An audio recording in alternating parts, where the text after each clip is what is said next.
Umthandazo weSabatha. Nkosi engumbusi. Mina imandla wonke. Dalo ezulu nomhlaba. Sowusuku lwakho olungcwele.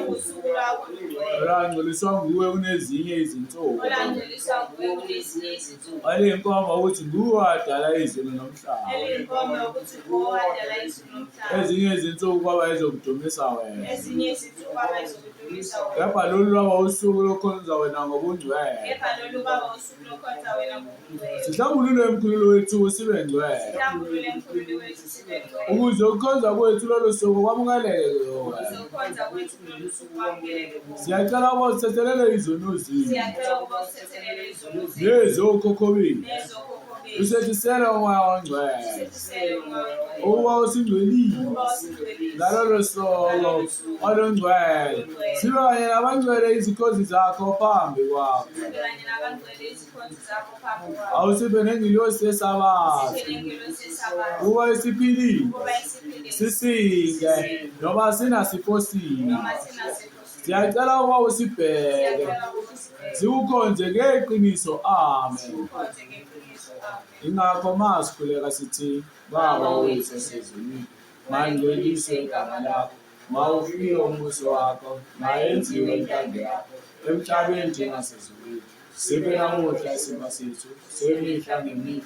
Thathelela amacala ethu njengoba nathi sithethela abanamacala kithi. Ungasilise emlilweni, kodwa sindise okubi, ngokuba umbuso ngamandla nobukhosi buzwe phakade. Amen. Sifikele kuyo yonke imivinje emibi inkosi okuzenza ngamabibi ezwe inkosi angeke yaze asisiza ngalutho. Sikhulule konke amaketanga esitha, siphile impilo yakho obungcwele ukuze izwi lakho luthola indawo yokuhlala kulo nkosi. Sikhulume nkosi siphile, senze kanjalo nkosi, sikhulume kanjalo senze kanjalo manje phakade. Amen. Isikhumbuzo. Khumbula usuku lweSabatha ulingcwelise. Uqaphele okubukayo ngamehlo akho. Ungawungcolisi. Ungabi ngakobe. Ungabi ngokunengekayo. Qaphela ukukhulumayo ngalolo suku. Ungabi ngokubi ozokungcolisa. Ukhubekise. Kepha kube ubusisa nokwakha okuphilisayo. Amazwi okukhonza uJehova umenzi wezulu nomhlaba. Qaphela ulalelayo. Ungakuthokozisi okubi ozongcolisa indlebe zakho. Ozongcolisa izindlebe zakho. Kodwa namiswa ngamazwi nendumiso kaJehova. Qaphela ukuthathayo nokuthintayo. Ungawungcolisi umzimba wakho. Zithibe, uzithabe, uhlale ungcwele. Qaphela unyawo lwakho. Ungenzi imisebenzi. Ungahambi izindlela zokubi. Khumbula ungenzi imisebenzi. Uphumule ukhonza uJehova. Uze nengilosi yeSabatha ifike kuwe uzothini. Ungayiconoli ikumangalele. Uthole isiqalekiso kunesibusiso. Ukufa kunokuphila. Jehova ungcwele, ukwele konke inkosi uphambukela emazwini akho. kepha sicela ukuphila impilo obungcwele, hlale ebukhoneni bakho Nkosi. Sibekezele noma kunzima zisinetha izimvula, sibekezele noma kunzima ilanga lisishisa, sibekezele noma kunzima amakhaza Nkosi sihlele emzimbeni yethu namathambo ekephetha. Sazi Nkosi ukuthi sizikonzi savuma Nkosi ukuba baba simngade sibe ngabangcwele bakho, sihlale njalo silalele izwi lakho, sihamba ngokulunga ngoba ikona kwesindisa, ikona koba ukuphila emathanjeni ethu. Uma silalela izwi lakho sihamba ngokulunga, siyokwana Nkosi sibe ngangehlabathi zelwandle njengoba wawufungile kuJakobe, njengoba wawufungile Nkosi ku-Abrahama ukhokho wethu. Wathi Nkosi siyoba njengenkanyezi zezulu. Siyacela Nkosi singabantu sibe yisibani Nkosi phakathi kwabantu, bazi Nkosi ukuthi abantu bangabantu Nkosi ngabantu. Njengoba-ke sikazi wena Jehova, akubonakale Nkosi ngenkambo yethu ukuthi sihamba ngokulunga. Hlambulule Nkosi siphelele phambi kobuso bakho ngegama elihle lomfeli wethu uJesu Kristu waseNazaretha, manje uzoyiphade. Amen. Imini yeSabatha mayibe enhle kubangcwele. Amen. Ngizobingelela zonke izithunywa zezulu ezithe zafika lapha. Ngiphinde ngibingelele nezingilosi zenu ngokunjalo, ngiphinde ngibingelele kanjalo nomoya wengcwele kanye nani bangcwele nabangcweliswa nabagcotshwa nabagcotshwakazi egameni elihle lomfeli wethu uJesu Kristu waseNazaretha, ngithi ukuthula makwami. Amen. Inkosi isibhalwe manje. Amen.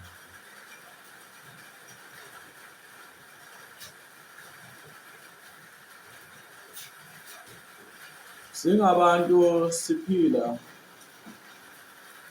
kuningi esikufundayo, kuningi esikhuliswa ngakho, kuningi esixoxelwa kona, futhi kuningi ekumele ukuba sikwenze sikudlulisele nasezizukulwaneni zasesizukulwaneni zethu. Namhlanje isihloko senkonzo sithi lalela izwi likaJehova namhlanje, ngoba izolo lakho nokwenza kahle izolo angeke kwaze kwakho nje. Lalela izwi likaJehova namhlanje, ngoba izolo lakho nokwenza kahle izolo lakho angeke kwaze kwakho nje. uJehova usebenza ngemanje kakhulukazi ukuthi izinqumo zakho zithini manje, ilasini yakho ithini. Kunezinto ozenzile ngesonto elidlule, kunezinto ozenzile izolo, kodwa namhlanje uma ubuyela kuJehova, uJehova uyakuba nawe ngaso sonke isikhathi.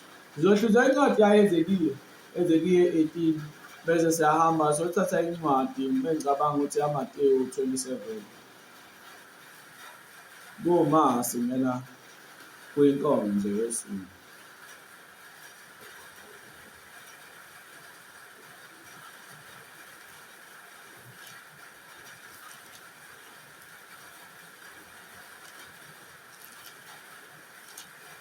Incwadi yaEzekiya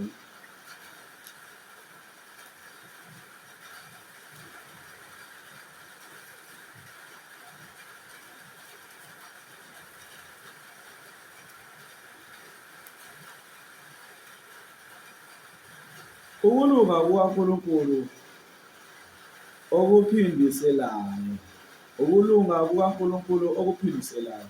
Izwi laJehova lafika kimi lathi, kuyini kini ukuba nilinganise ngalesi saga ezweni lakwa-Israyeli sokuthi oyise badlile izithelo zomvini ezimuncu, amazinyo abantwana ababushelelezi na? Kuphila kwami, isho iNkosi uJehova, akusayibe kubakho ukulinganisa ngaleso sisaga kwa-Israyeli. Bheka, yonke imiphefumulo ingeyami, umphefumulo kayise njengomphefumulo womntwana ingeyami, umphefumulo wonayo uyakufa. Kepha uma umuntu olungileyo enza ukwahlulela nokulunga, engadli ezintabeni, engaphakamisi amehlo akhe ezithombeni zendlu yakwa-Israyeli, engangcolisi umakhelwane wakhe, engasondeli kowesifazane ekungcoleni kwakhe, engacindezeli umuntu engangcolisi umuntu ebuyisela kotshelekayo isibambiso sakhe, engaphangi nokuphanga, kepha enika abalambileyo isinkwa sakhe, embathisa abanqunu izingubo, enganiki ngenzalo, engamukeli inzuzo, ebuyisa isandla sakhe ebubini, enza ukwahlulelo okuqinisileyo phakathi komuntu nomuntu, ehamba ngezimiso zami, egcina izahlulelo zami, ukuba azenze iqiniso,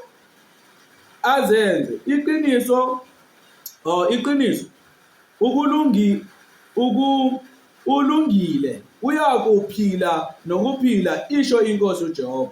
Uma ezala indodana, engumphangi nomchithi wegazi, ikwenza okunye kwalokho.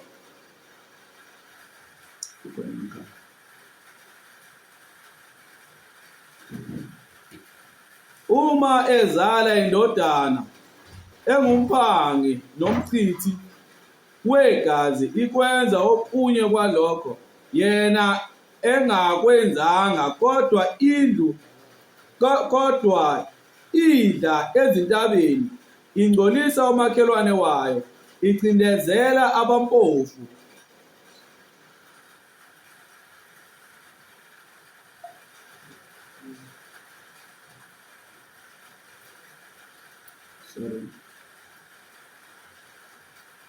Uvesene, uma ezala indodana, engumphangi nomchithi wegazi, ikwenza okunye kwalokho, yena engakwenzanga, kodwa idla ezintabeni, ingcolisa umakhelwane wayo, icindezela abampofu nabasweleyo, iphanga nokuphanga, ingabuyisi isibambiso, iphakamisa amehlo ayo ezithombeni, yenza izinengiso, inika ngenzalo, yamukela inzuzo.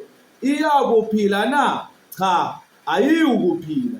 Yenzile zonke lezi zinengiso, iyakubulawa nokubulawa, igazi layo libe phezu kwayo. Kepha uma ezala indodana, ebona zonke izono zikayise azenzileyo, ibona ingenzi njalo, ingadli ezintabeni, ingaphakamisi amehlo ayo ezithombeni zendlu yakwa-Israyeli, ingangcolisi umakhelwane wayo, ingacindezeli muntu, ingamukeli isibambiso, ingaphangi nokuphanga, kepha inika abampofu isinkwa sayo, yembathisa abanqunu izingubo, ibuyisa isandla sayo kwabampofu, ingamukeli inzalo nenzuzo, yenza izahlulelo zami, ihamba ngezimiso zami, yona ayiyukufa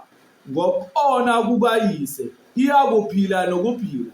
Uyise ngokuba wacindezela nokucindezela, waphanga nokuphanga umfowabo, wenza okungekuhle phakathi kwabantu bakhe. Bheka, yena uyakufa ngokona kwakhe. Kepha nithi indodana ayithwali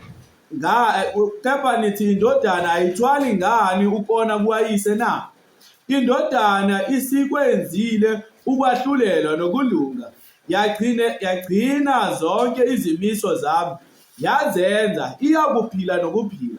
Umphefumulo owonayo uyakufa. Indodana ayiyukuthwala ukona kukayise, uyise akawuthwala ukona kwendodana. Ukulunga kolungileyo kuyakuba phezu kwakhe, nobubi bomubi buyakuba phezu kwakhe.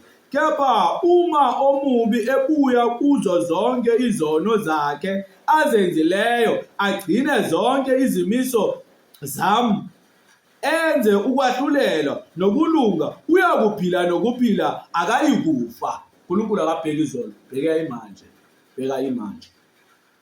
verse 24, verse 22.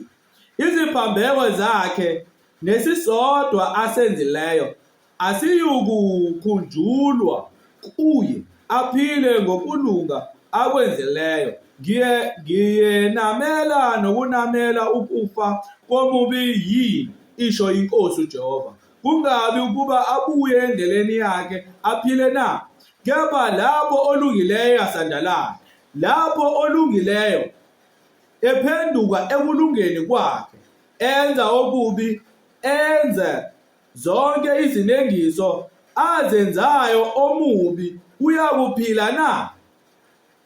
Izenzo zakhe ezilungileyo nesisodwa asenzileyo asiyukukhunjulwa, underline, afele ezeqweni eqe ngazo nasezonweni one ngazo. Kodwa nithi indlela yenkosi ayilingani. Yizwani nina ndlu ka-Israyeli, yakwa-Israyeli, indlela yami ayilingani na? Angithi izindlela zenu ezingalingani na? Lapho olungileyo ephenduka ekulungeni kwakhe, enza okubi, uyokufa ngakho, afe ngenxa yokubi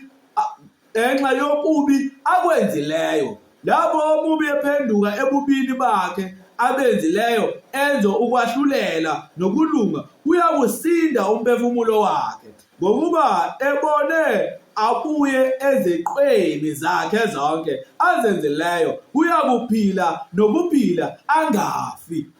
Le ncwadi lena ningawela, le ncwadi ngayifunda yonke, and le ncwadi incwadi engohlezi ngimfundela yona. Why ngihlale njalo ngimfundela incwadi yaHezekiya 18? Ngoba ichaza vividly, ichaza clearly ukuthi izono zokhokho bethu zosala kokhokho bethu. Kodwa kudingeka ukuba thina sihambe ngokulunga okupheleleyo. Nizwe, ngifundile impela.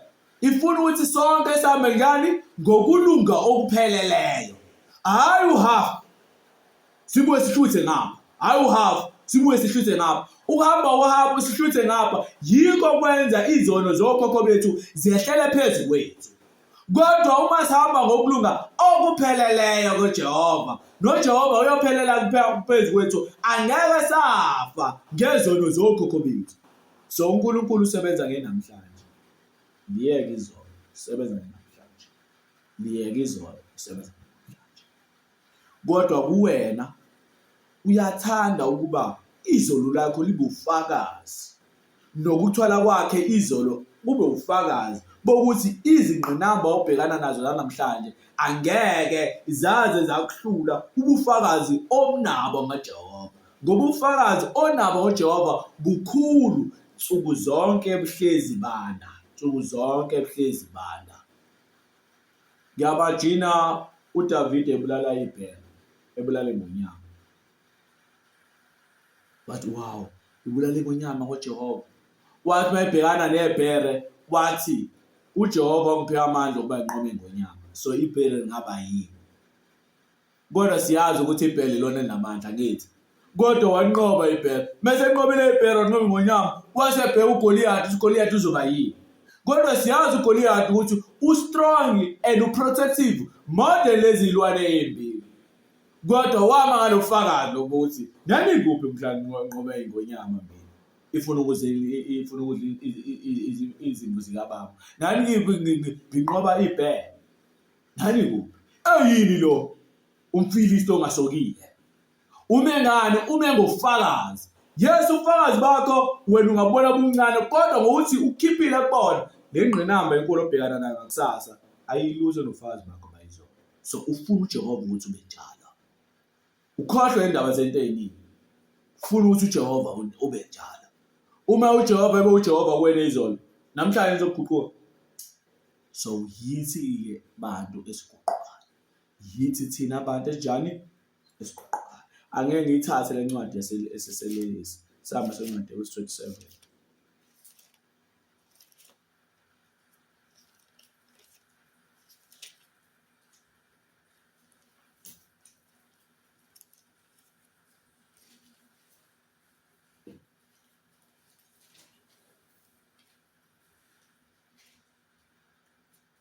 verse 38.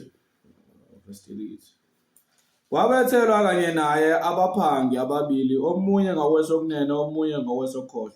Kepha abadlulayo bamhlambalaza, banikina amakhanda abo, bathi, wena odiliza ithempeli, ubuye ulakhe ngezinsuku ezintathu, zisindise uma uyindodana kaNkulunkulu.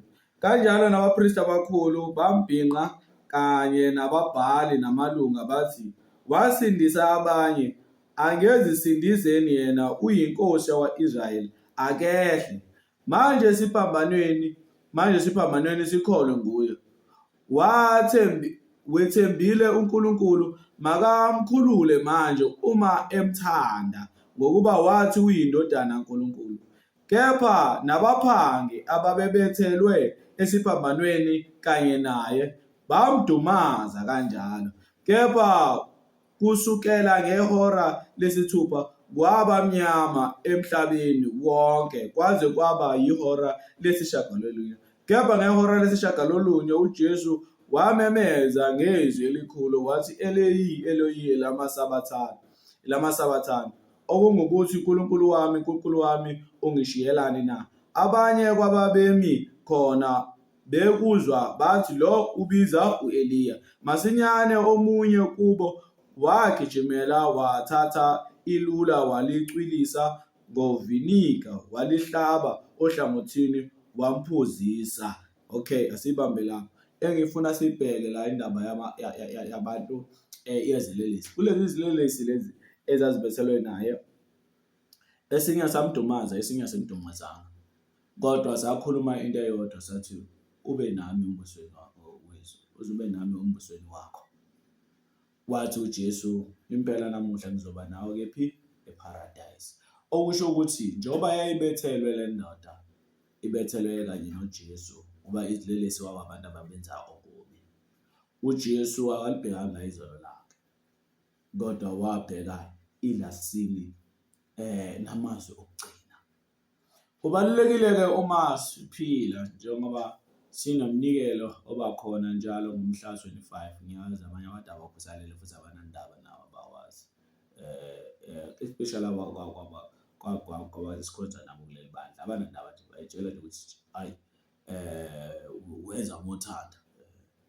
Yabona, ngifundise umnikelo nonke nje khona nizokwazi. Umnikelo omuhle oyithuthuku zakho. Ngiyawuzwa. Umnikelo omuhle wani? Angimizwa ke. Umnikelo omuhle wani? Oyithuthuku zakho. Yabona nje ngibeka lesibonelo.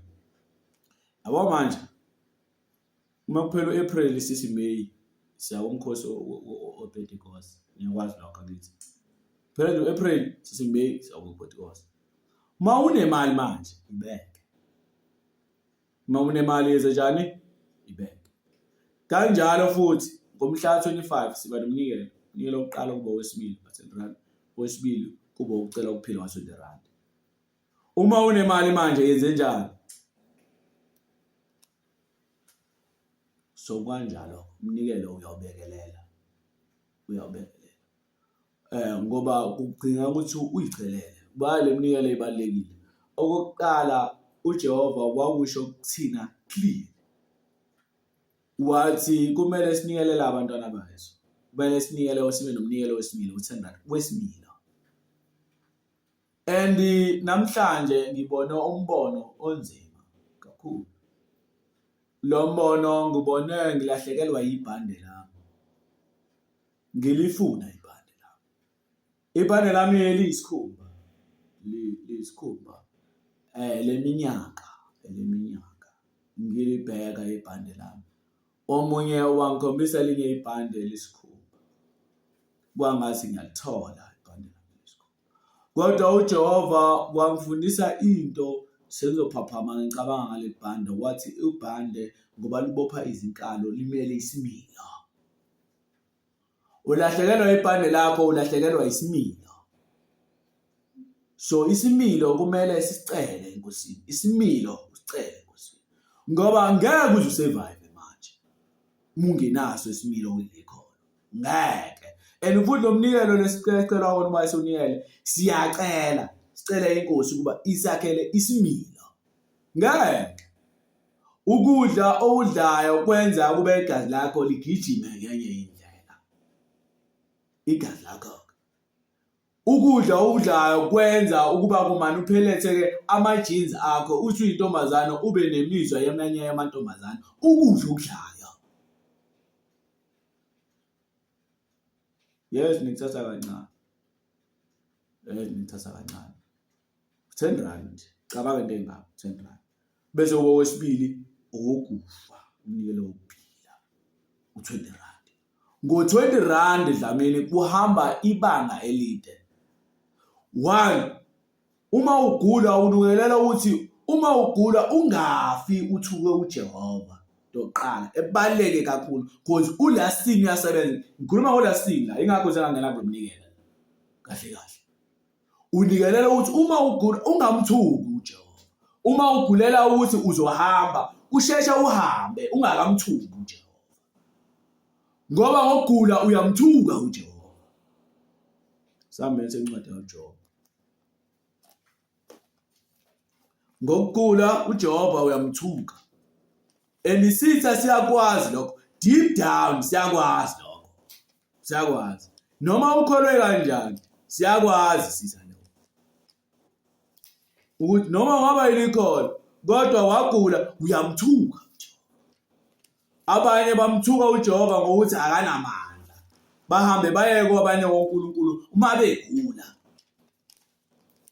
yingakho lapha incwadi kaTimothy Timothy wokuqala chapter 3 ngaphothisi nomber 2 abathi izinsuku zokugcina abantu beyikhathi izinsuku zokugcina owesibili chapter 3 ngiyabona bunamazwi awakhulumayo lawo sathane abalekile kakhulu kwincwadi kaJobe yonke kwiBhayibheli lonke yiyo into engafundiswa yona kakhulu leyo ngayiqona kwaze kwaba amazwi ahlala enhlizweni yami akuverse 4 chapter 2 kaJobe uthi usathane lapha verse 4 usathane waphendula uJehova wathi isikhumba ngesikhumba yebo konke umuntu anakho uyakukunika ngokuphila kwakhe verse 5 kepha ake welule isandla usathane ukhuluma noNkulunkulu uthi ake welule isandla sakho uthinte amathambo akhe nenyama yakhe impela uyawuthuka ebusweni bakho usathane utshela bana ukuthi akenzeni ukuthi akathina amathambo akhe mayagula uzomthuka verse 6 uJehova wayesethi kuSathane bheka usesandleni sakho gcina ukuphila kwakhe kodwa uba ubuyisela back uJehova uthini uJehova uthi mthinte angabi mina ngimthintayo mthinteke wena kodwa umthinteni wakho wena ungakuthatha ukuphila kwakhe ngoba uSathane ngakuthatha ini ukuphila kwakho ngokukuthinta wena once wakwazi lokho ayikho into yokuhlula once wakwazi kodwa lokho uma ungakwazi lokho Dlamini ngohlezi ushawa ngapha nangapha utetezela ugijima inamba ngoba awukwazi kubalekile lokho lamazwi lawa wahlala enhlizweni zenu kodwa uma uyikho mangasilona ikhola hamba kuyimanje inhlanhlathe kwemanje ngoba ngeensuku zakho zokugcina zokufa uzonhlanhlatha vele ubona sikhuluma ngemedicine lapha sisho ukuthi hayi medicine hayibo inyanga hayi ukuthi akuyona inkinga ukuthatha amahlambi lapha imfino uyudle akuyona inkinga ukuthatha ojinja udle akuyona icala le kodwa icala uma usuphendukela kwabanye abantu imedicine nina la ekhaya kukancane data ngabi khona nje hlezi likhona idata kodwa angaze ngibona umuntu mina engisendela ifile ethi na ifile engiyitholile ngemedicine aniqali kodwa kuhlezi ukukhulunywa daily imedicine kuhlezi kuchazwa nje negama elithi pharmacies ukuthi lisho ukuthini Kodwa yethu umuntu uma egula uyacabanga ukuthi une-disprin efanele ehambe ayothola e-pharmacy. Kunjalo. Lapho ngeke ngize ngichetheze mina. Nibabili nibathathu angeke ngize ngichetheze nje. Ngibe inkosi aqo ngezwi likaNkulunkulu ngizokufa kugcineni. Ngizonitshela ukuthi ukwenza nje into ubuyenza into uwazi ukuthi ngikutshelile yona. Ngilisusile mina igazi lami phezu kwakho. So kubalekile. Asizwe ke mase siphothula. Kuona le shaba.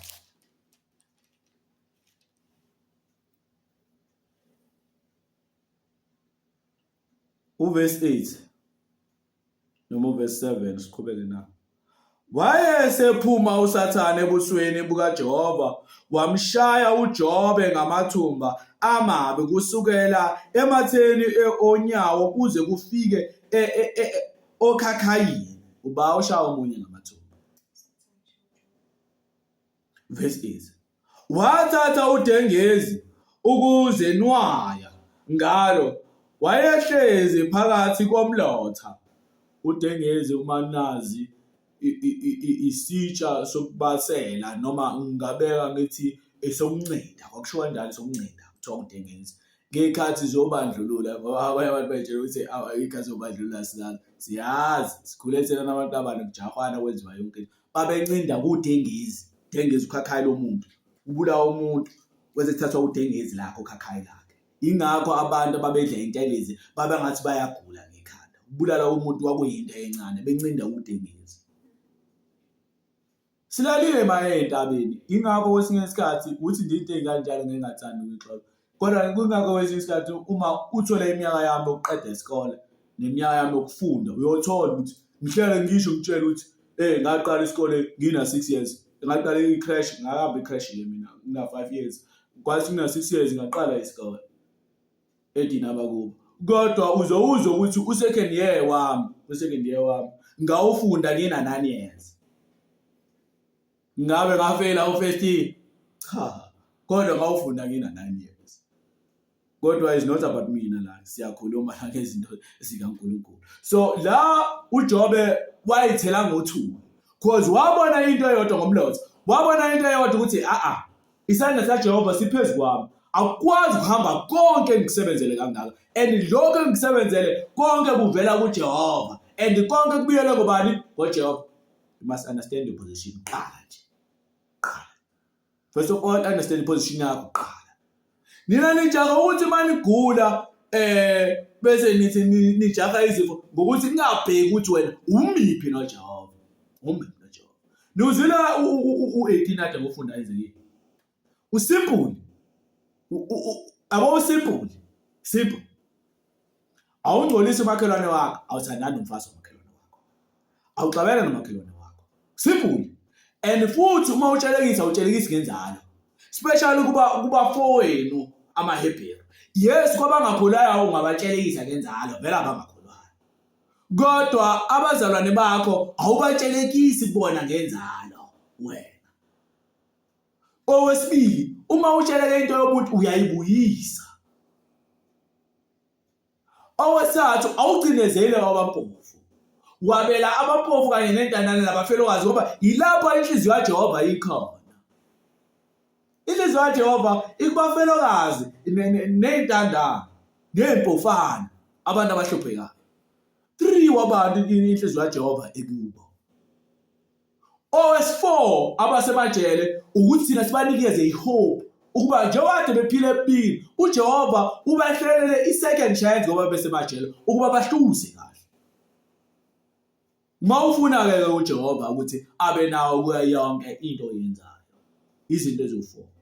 Lezi zinto ezo4 zisekelwe uMateyu 5 verse 7 ukuthi babusisiwe abantu hawela abantu abane. Kulabantu abanye yibo ababambe ukuphila kwakho, yibo abenza ukuthi izwi laJehova libe kuwe, yibo abenza ukuthi nawe uphumelele kunoma yini into oyenzayo. Abantu. Ncwadi kaJobe singayifunda siqede kuningi kakhulu esingakuthola kuyona. Ngoba uwehlale phansi uJobe uthi ngikhumbule izinsuku zami zaqala. La khona ngabela abampofu. Uyabona ukuthi ukunikeza komuntu kanjani uthi lo muntu uyazi ngoba kanje nginakho konke nje kodwa nginakho konke kuvela kuJehova fanele futhi ngibuyisele kuJehova. And khona into enayo abantu abanayo nani makholwa nize ningavumeli lokho. Akusho ukuthi uma uyikholwa ibasilipha. Akusho ukuthi uma bayikholwa ibayini. Ingakho uJesu wasifundisa ukuthi ukulunga kwenu ungakwenzi phambi kwabantu banibona yini. Akusho ukuthi uma uyikholwa ibasilipha. Ofika uyakhala uyamnika akakubuyiseli. Aphinda afika uyakhala akusho ukuthi ibasilipha. Ubula bakho ubona bezoqhaza noJehova ngoba inhliziyo yakho isuka ibubula ngaphakathi. Phakathi komuntu nomuntu anokwazi ukuthi imithetho ihamba ngemizwa ebalekile kakhulu. Phakathi komuntu nomuntu imithetho ihamba ngemizwa ebalekile. Nayizwa phakathi komuntu nomuntu kuhamba ngani imithetho ngemizwa ebalekile. Angibeke lokuqala. Umuntu afika aboleka imali kuwena bese uyabamba iwashi lakhe dlamini. Thatha iwashi lakhe. Lo muntu lo unesikhathi 6 sokuthandaza ubuka kulesifako lwashi. U6 ono9 wasebusuku okuthandaza. And uyazi ukuthi uthathe leli washi and awuyithatha into engasiyona igugu kumuntu. Hello sindawayi. Mombambela into umuntu ufuna khokho awuthathe into engaselona igugu. Lo muntu leli washi lakhe belimvusa. Athamvusa lo muntu asathandaza. Apha mekuseni bese yakhala kuJehova ukuthi awunkosi hawuwena. Inkinga iwashi lami ngibambise ngalo ngoba anginamali. Mucabanga ubani osenkingeni ngoba uyamazi lo muntu ukuthi leli washi leli usebenzisa ukuze akwazi ukuthandaza ngalo. And umuntu athele lona uthatha into okhiye ubani ozoba nenkinga phakathi kwakho naye. Wena kukanjalo futhi uma uthatha isibambiso sesembatho kuhlasela amakhaza ntambama. Uthi uzobuyisela imali yakho ntambama. Kodwa akabanga na. Kwase kuhlasela amakhaza. Ufanele umnike isebambiso sembatho sakhe. Ukuthi ufungile ukuthi uzobuyisela wena ngemali, ufanele anabona lapho sesebenza imanje imizwa. Akakhohlisanga kodwa akayitholanga le mali. Ngoba ngatholanga le mali uzokhala egodolo. Akhale kubaba. Athini uNkulunkulu wasinkosi angibanga na imali yokuhamba ukuba ngiyokhokhela usibanibani ukuze ngizothola ingubo yami ngiyagodola. Icala enziwa kubani? Indlela zaJehova ilungile na? Zilungile. Ngoba wena ungenza njani wena? Uma ugula ke wena uswele yonke into. Awe mina ngiyathanda ukubambisa kwezinto mingenayo. Manje because ngiba namahlonje. Ngiba namahlonje ukuthi anginalutho ngiba namahlonje. Kodwa ekubambiseni kwami straight kuJehova. Ngiyakuyena.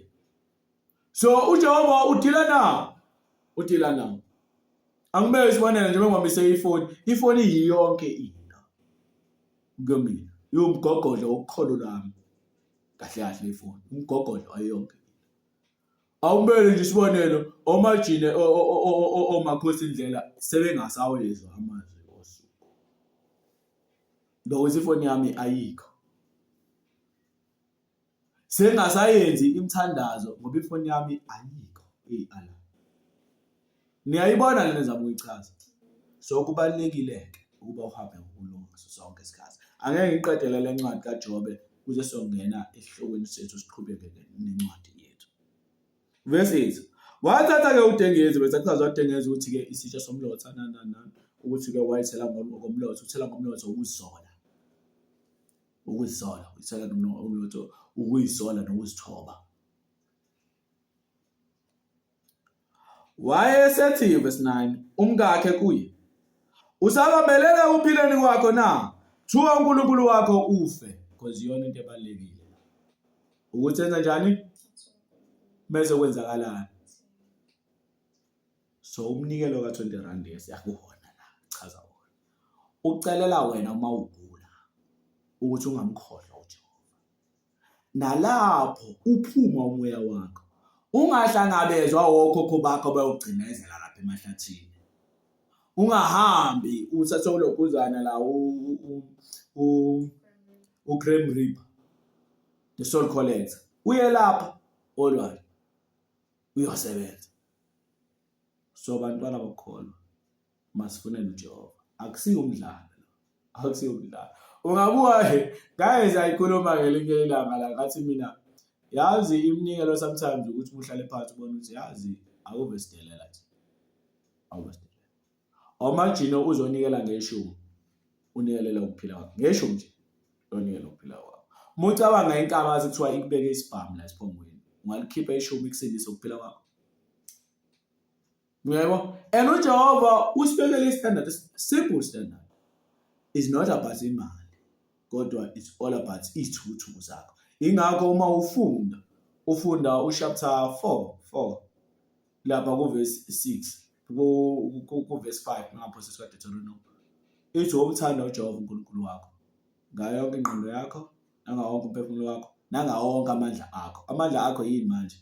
Imali. Amandla akho yini manje? Ngifundisa ngisana bazalwane. Amandla akho yini manje? Imali. Ngoba mangifuna ukuthi ngakhe indlu, angizwa. Ngakhe indlu.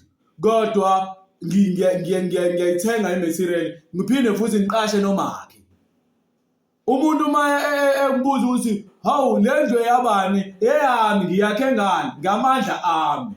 Imina bengiyakha. Kodwa imali engenze ngayakha lendlu. So imali yini? So abantwana bakholwa akudlalwa lapha. Ngicabanga ukuthi nje mawulapha kukhona la sidlala khona imshini eHeritage okuthiwa iseJoyland. Ngicabanga ukuthi iseJoyland la udlala imshini lapha ucaca babumsini odududu lapha ophakumene akudlalwa lapha. Userious kakhulu. Ngiyancamela ukuthi uhambe ngezwi ushaya indondo. Uthi ngizwe izwi la Jehova ushaya indondo. Namhlanje kuseni ngike ngakhumbula into ayisho umalume khona nje.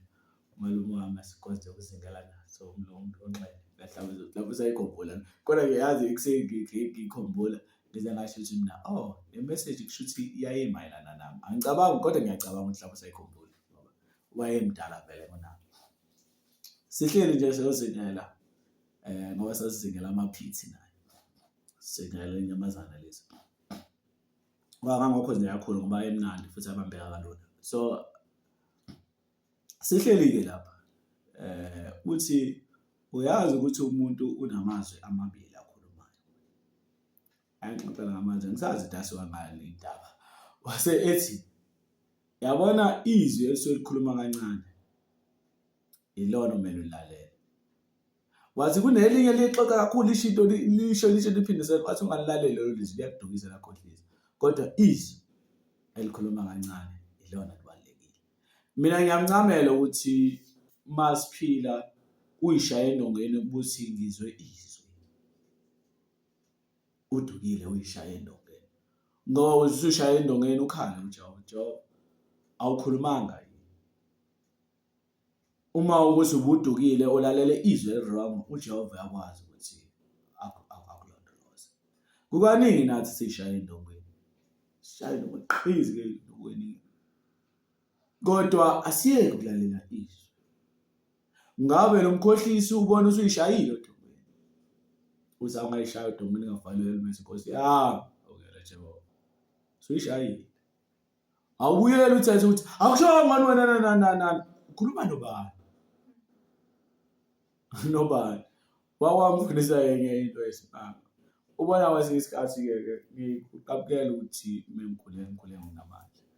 Ngoba ila ngafunda khona izinto eziningi. Kwathi u14 days ngingapha esikole ehleli nganyukela kwentabeni yasesithumba. Ngangihambisa iminikelo yabantu.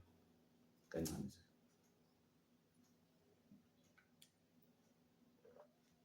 Ngangihambisa iminikelo yabantu entabeni nezikhalo zabo. Ngoba ngangihlale 14 days, yes, 14 days. Ngikhona kuleya ndawo leya. Ngihambe ngene imizi ngikhulekela abantu bephila abantu, begula bephila abantu. Kwenze izinto eziningi. Ngaze benikela ke futhi abantu benikela. Mhlawumbe imali engayenza lapha like 600 or 1000 lapha. imali engayenzayo. Angiwayo ngempela entabeni, ngafike nganikela lapha. Ngaguqa phansi ngathi ubani nobani benikelela ukuthi ubani nobani unikele ukuthi ngabonga futhi amaNkosikade nami ngesikhathi sengiyahamba ngoba bengilale Mahlasini siyabuya. Sengibuya sengiqeda nje intaba sengiphansi. Uthi uJehova ubani omkhulu. Uthi uthi waqala wathi ubani omkhulu phakathi kwami nobaba wakho. Ngangaphendula ngalalela indaba. Wathi ngendlela obukhuleka ngayo ubona ukuthi ubukhuleka kanjani. Straight nje sesiphula. Ngoba abantu babeza ngaphambili ngibabeka izandla umuntu asho into ayifunayo into akhala ngayo ngimbeke izandla ngimkhulekele. And into engahamba ngishumayela ukuthi uJehova uyezwa futhi uyaphendula. Into edala ukuthi imikhuleko yabantu iphuze ukuphendulwa iposition abasuke bekuyona besukile kuyona. Cabanga ngikhuluma ngencwadi kaDaniel kodwa ngangayiphethe. Ayikaphethe eBhayibheli ngikhuluma nje. Umhaso weposition ubukuyona kuba khona nenkinga. And kwesinye isikhathi imithandazo yakho iyathiwa emkhathini. Uza umthandazo wakho impendulo yakho izinto zakho ziza kodwa ithiwe emkhathini. Zize kufike wena ungasekho kweposition bese kubuyela emuva. Uyayibona lo nto. So ukanjalo-ke sokumatshela kanjalo-ke ngaprovela iphone ukuthi-ke isho into ecelayo yasho into ecelayo ababecela umsebenzi. Ngase ngiqeda lo 14 days abantu bami sebewutholile umsebenzi ababefisa umsebenzi. And nje ngase ngumuntu owayepopular too much leyo. Ase ngibanyezwa kakhulu. Lo uzoshula ngoba umuntu kaNkulunkulu. Nabantu bengixoshile sebengidinga. Dlula ngapha. So sengehlile-ke uJehova wathi ubamkhulu phakathi kwami nobaba wakho. Wathi indaba pho bethandaza bemile. Futhi bememeza bekhabalasa abantu. Wathi wena buka umthandazo nje kodwa bengibuza ngiphendula. So ngehla lapho senginenye mentality. Ngehla lapho sengineya umoya. Ngafunda lapho ukuthi uJehova kumele uhlala ukukhumbula ukuthi ukhuluma nobani. Ukhuluma nobani? Kubalekile lokho kakhulu. Bekuhlosela nje abantwana bokholwa incwadi kaJobe ngoba bengifuna nibone ukubaleka kokuthi ulasini wakho ukephi. Ulasini wakho ukephi. So nganihlusela nangeminikelo ukuthi neminikelo le ibalekile kakhulu. Abanye nje kuyeza nje umhla 25. Kuyeza. And ngobuze umhla 25. Kwashiwo futhi kwathiwa-ke nabantwana benu ningabanikelela. Sineyingane lezi. Sineyingane. Ingane zakho uma uyinikelela ugwema ubutabane ey'nganeni zakho ngoba lo mnikelo wasendaweni uhambisana nesimilo. Gwema ubutabane unikele. Iy'ngane zakho zihloniphe kuze kufike isigaba sokuthi-ke zigane. Ngoba ungayihloniphi wey'ngane zakho wena okuthwalayo wena mzali. Wena mzali awufundisanga. Uze umzali eseyangizalanga la ngabula amathumbu akafundisanga. And uyokweshina Dlamini ngalokho. Uyokweshina. Ukuthi ingane zakho uhlala nazo awuhlali nazo nami angihlali nazo manje. Uyobuzwa ngazo. So kubalekile ukuthi bese kufika lesikhathi uJehova sinikezela unikele. Mase kufika isikhathi futhi ngolesithathu ubophe izinkalo ucelele umndeni wakho uyibophe izinkalo. Uzilela umndeni wakho ucelele. Kodwa thina sinezigaba ezingaka sinezigaba ezibili uzocelela. Umnikela bese kuba ukuzila ukudla. Konke lokho kuvela kuJehova. Wazelani? Into engenzeki abanye ngoyinkulumo manje bahleka balala phansi. Singenzeka kanjani ayenzeki abazi. And kuthina thina sikolwa siyayeya. Kuthi ngani uJehova akakhuluma. Njengoba kufika uwona usuku lomhla umhla 25 ngoba uma kuzofika usuku lomhla 25 ngomhla 24 kusihlwa mhla 25 kusihlwa ngoba kusebenza thina ngo-night ngo-6 so ungahasha u-12 ongena umhla 25 umhla 24 kusihlwa siyahlangana sibe nenkonzo and abesilisa bahlala bodwa abesifazane bahlale bodwa sifunde uwazi injongo yokuthi njengoba uyindoda uthunyelwa emhlabeni yini injongo yakho yokuza la njengoba ungowesifazane ulapha emhlabeni yini injongo yakho umeleni lapha emhlabeni ingakho kwesinye isikhathi ngikubona isinye ngisho ukuthi ngiyakufundisa lokhu makulesine ngifundisa abantu bafane bala ngike kakhuluma nje nanini kuthiwa kazi mina abanye abasangikhulumisi ngenxa yokuthi ngakhuluma indaba zesimilo zomndeni ukuthi uma umndeni uma ukhona enzani sure ukuthi ingane ayizalane egcineni ngoba ingane ezalane egcineni siba amadungamuzi hayi yonke indlela wehlezi bethwala ubuso nabo bedlula lawo no hlengla lephansi ababingeleli engadlula kanje endleleni apha akumenzanga lutho ngiyababingelela lutho kodwa ngenxa yokuthi ngashumayela lokho and uJehova angitshela ukuthi into enenkinga ukuthi awusibe kuhlenela kanje kokanje and ngeke ngize ngikushintsha lapho ngizazo ukufundisa nje ngomndeni into ezimula ikhanda ukuthi ukufundisa ngomndeni uzimula ikhanda kwakuwena ukuthi hey ngone kangaka because nami ngikulona lelo bhishi so ngifundisa umuntu ukuthi angakwazi ukudabula kanjani futhi ngifundisa umuntu ukuthi ke yena lo ngakakwenzi lokho angakwenzi ahambe ngokulunga kodwa ke siphila ngezinqumo inqumo esithathayo izona ezokuphinda zikubambe phambili ingakho nje uJehova ubona kwesinye isikhathi nje isikhathi esiningi asebenzisa abantu asebekhulile bakhulile ekholweni hayi bakhulile ekholweni abadala by age abadala uma ungabheka uMoses waqala ushumayela ivangeli namnyanga khola abantu abangale Moses waqala ukushumayela na 120 Nkosi Moses ina 8 njengoba ena 8 waze wafa esenabantu sena 120 lo 40 years eshumayela ini izwi laNkulunkulu umuntu ona 80 ucabanga social active kunomuntu ona 30 ingakho ke ivangeli ishumayela abantu abadala omunye uzomgijimela ngibambela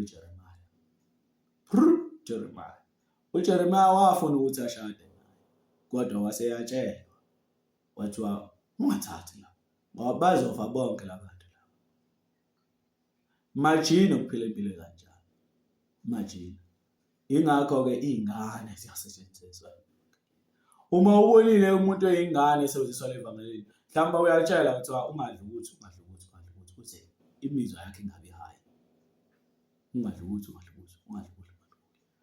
kodwa kancane ukuthi umuntu into angayidli ingamgulisi kukancane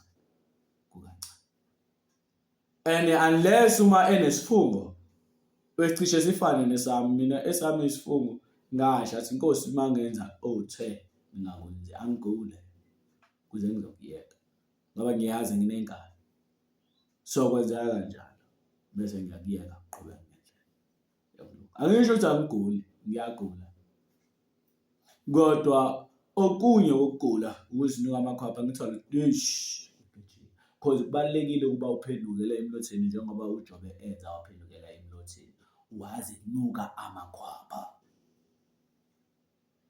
so nina nifuna ukunuka amakhwapha kodokotela awusilimo awusilimo ubole indlebe ukenkethe indlebe na kanti ngale ndlebe akaqekethi akayithani indaba zabangale ndlebe le ndlebe yakhe iyona lala indlebe yazayilalela ngokufana nakwazi lokho indlebe yayilalela ngokufana ngakho dlamini mawulalela ifoni ngapha ukhuluma uthi usayangikuza ushintshe ibe ngapha ushintshiswa yini mawuthi idlalela ngokufana ingoba uyazi ukuthi ayilaleli ngani ngokufana ingakho indlebe ezimbili namehlo emabili ikhala lelada kodwa imbawo zekhala zimbili umlomo obuso uba wodwa uyezwa ngenye, uzwe ngenye, ubuke ngenye, uthathe isinqumo lapha. Mese ukhuluma into eyodwa ngomlomo wakho. Sanokwazi lo. Ukuthi umuntu mase enkingeni, ulalela uhlangothi olungala, laka left, kasho. Ulalela lo ka right. Mase uyabuka ngelaka left ihlo, uphinde ubuke ngelaka right ihlo. Mase uthatha isinqumo esikuvezelayo ukuthi ubani o-right, ubani o-wrong ngomlomo wodwa. Awukhulumi ngapha ushaye awukhulumi ngapha ngoba ukuba umlomo abambili ngabe ngapha ukhuluma okunye, uphinde ngapha ukhuluma okunye. Uba emqondo abambili ngabe ucabanga kabili, ngabe ucabanga la ukhuluma okunye ngapha uphinde uthi hayi sengicabangile ngala ukhuluma okunye. Kodwa ngapha ungabusasho ukuthi usushintshile. So kubalekile lo. Ingakho ke ethi-ke iso lakho yawe sokunene uma ulikhubekise likhiphe. Akasho ukuthi uma amehlo akho athi uthi iso ngoba amehlo awabukelani kanjalo. Ingakho futhi noma uya kwi-eye test utestwa ihlo ngehlo, ihlo ngehlo. Lo qala uthi wavala ubuke lapho bheka uthi uphinde uthi wavalelini kanjalo. So lokho asikwazi. Lokho asinjani? Asikwazi. Izolo lakho Jehova akakukhumbule usebenza inamuhla. Izolo lakho Jehova akakukhumbule usebenza inamuhla. Angiphathi umuntu sesigabeni sama-patriarch ukuze kunzima. Esazi sina sazi sanontela sakhula ezweni lakamoya. Satsho into eyodwa kuthiwa-ke unqamula indaba zokukhuluma. Qaphela ukukhuluma. Unqamula indaba zokukhuluma. Akufanele manje umuntu okhuluma. Phupha ngeke ngakhuluma. Kanti uyibona lento. Ngeke ngakhuluma. Kodwa izwi sekuphume instruction. Kumele ube umuntu okhulumayo. Kufanele ube umuntu othulayo. And by nature ngumuntu othulayo. Kodwa angahluleka phupha. Wakushiwo lonto ngikubele nje kodwa abantu bebabuthi abakhulile kodwa sidlulisa. Yazi uma uwumuntu oyipatriarch uma sufika kulesigaba lesi sokukhula sokuthi ube ubaba kamoya. Ube ubaba ungabi ingane. Izwi laNkulunkulu lisesendebeni zakho. Izwi usulilalela lokho ukukhulumayo dlamini. Ukukhulumayo nje liyakwenza. Without mhlambe izwi laNkulunkulu likhuluma kwena ithi okukhulumayo yakwenza. Ngabena ngachazela ukuthi yazi ukuthi ezulwini lento enisini namahlaya into enga-understandwa because ukhulumile into enga-understand. Ingakho ukuhlekisa ngomuntu kungafunakali. Ukuhlekisa uNkulunkulu kungafunakali kuthiwa ukuhleka usuku. Ngisho noma uthiwa umuntu uyajoka ngoNkulunkulu dlamini ashaya ijoke ngoNkulunkulu bese uyahleka wena usunecala wena. Ijoke kodwa wena uhlekile unecala. Ingakho kuthiwa ungaliphathi ngeze igama likaJehova uNkulunkulu wakho. Ukuhleka usulu kwenzani?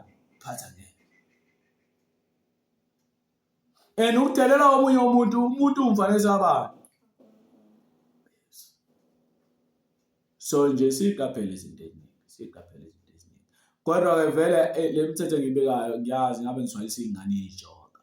Ezinganeni awusebenzi vele ingane. Yazi izingane kwazi uyishaya endongeni zishaya endongeni izingane zeziphongo bengaka bezekhala zigijima zingoma wazo. Sithi sesilimele sineko. So ubuyishayelana edongeni bethi ngiyadlala kanjani uhead udonga. Nithobe. Kodwa uma usukhulile. Kuleso sigaba yasebenza. Asihambeni ke sekudethoronoma. Mase ngaqala nje kunoMary 20. UkunoMary 20 ngoba senze ngayikhaya la. KunoMary 20. Qaphela ukukhuluma ngesipatriarch. Patriarch ke obaba enkosini. Abantu kahle ukufa kusuke sekuyabaleka khona. Kodwa nakhona kuba patriarch kunzima kakhulu. Kudinga ukuba uphume enyameni. Kakhulu. kunomunye unyaka ka-2015, 2015 if I'm not mistaken. Yes, I think it's 2016, sorry. It's 2016. Ngangixoxela lapha ngazila ukudla izinsuku ezisikhombisa. Kulezi insuku ezisikhombisa mengaphosisi kwakuday 5 or 4 or 5. It's 4 or 5. Because njalo kumina ubunzima bengenze i-fasting buba ku-day 4 or 5. Mase kusuka lapha ngisuke sengicruise. So sengicruise. Okay. Ngizile ukudla lapha ngicela into ongeke wayicabanga ngisho noma ulele. Ongeke wayicabanga ngisho noma ulele nje. Hey, khona umuntu ongayicela lento. Ngacela ukuba ngife mina. Mase umzimba wami usetshenziswa uNkulunkulu ngomoya wakhe. Ngibe yimi wena uma ungibona kodwa kungaseyimi. Sekumoya kaNkulunkulu ocontrola umzimba wami, mina sengifile. Ngazila ukudla. Ngakhuleka. Kwathi ngo-day 4, day 5 ngezwa izwi nge-ephushini. Thatha isandla sami. Mongabheka la ngino-11 amaningi la, 11 akukho 12, 11 inhlanga kuphela. Labamba isandla sami, ihlakala sami. Isandla sami lasinyusa isephushini. Mbona. Lathi buka ukuthi ungcwele kanjani inkomiso yenhlanga. Ngathi ngisabuka lesihlakala sabe sikhomba uhlaka khona uhlanga olukhulu kumina.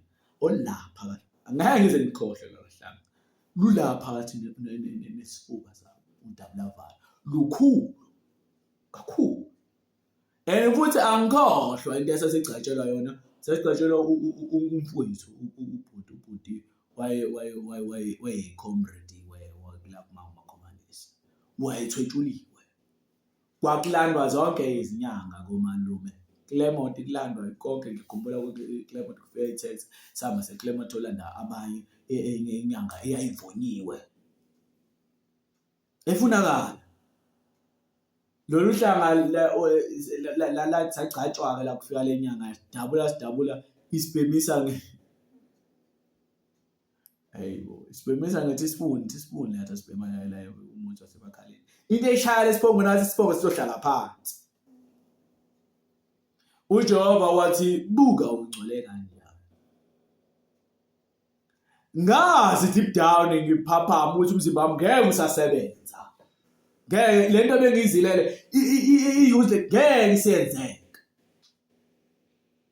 Ngakhala enkosini.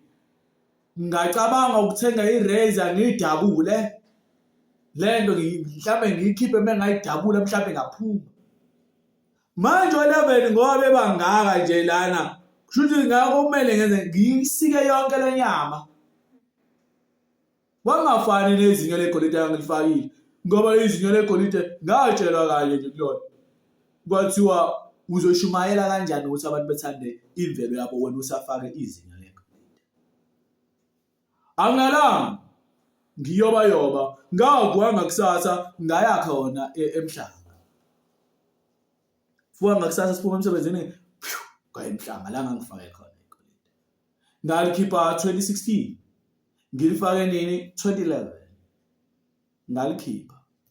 Angibanga nandaba ukuthi abanye abantu bazongibona kanjani sengasenanda. Anginandaba. Kodwa nginendaba ukuthi uJehova ukhulumile kumina wangitshela lento ukuthi ayikho right. Ngalithatha ngaye ebridge laba abantu bakhona ngamaNdiya laba abantu bakhona lapha eDurban North bangiphosisa. Ngayo ukuthi juju ngathi hamba sasa juju ngaliphosa olwazi. Udadewethu wangihleka. Wathi bunganiki ingane mina, wanginiki ingane mina. Obesitibo bunganiki ingane. Ngathi nginike uSathane and wafakile ke manje. Ngathi nginike uSathane. Wasana wahleka ngoba akazi. Ngisho noma kuthiwa ngiyakuchazela mina into zikaNkulunkulu ngoba uyingane ngeke uzuyiqonda. Ingakho ezinye ngingayikhulumi. Uyabona nje ungahleka ukuthi ukhona umuntu okumele angakhulumi. Ungahleka lokho. Uhleka la ukuthi khona umuntu okumele engakhulumi. Hey, you don't know. Uyahamba la abone ukuthi abantu abaningi basafundelwa eBhayibhelini ukuthi abantu abaningi kusamnandi ugxuma nje bebe enkonzweni. Abazi bezelini. Nandi ugxuma nje aswenke. File lo khikhi ibhoboza yakhe le. Afike lo Brentwood lo Verkush bewuthi faka le Verkush. Qonda noThayi wakhe abe muhle uThayi wakhe obiza. Akusile icala qonde ebizayo. Ungizwe kahle. Amekapha omunye arutshe ubona ukuthi lapha uyochama la. Uyozingela. Uyowisa obrada kodwa uthi uye enkonzweni kodwa uyowisa abantu agqoke ama dress yingubo ezikubamba usine emzimbeni wakho.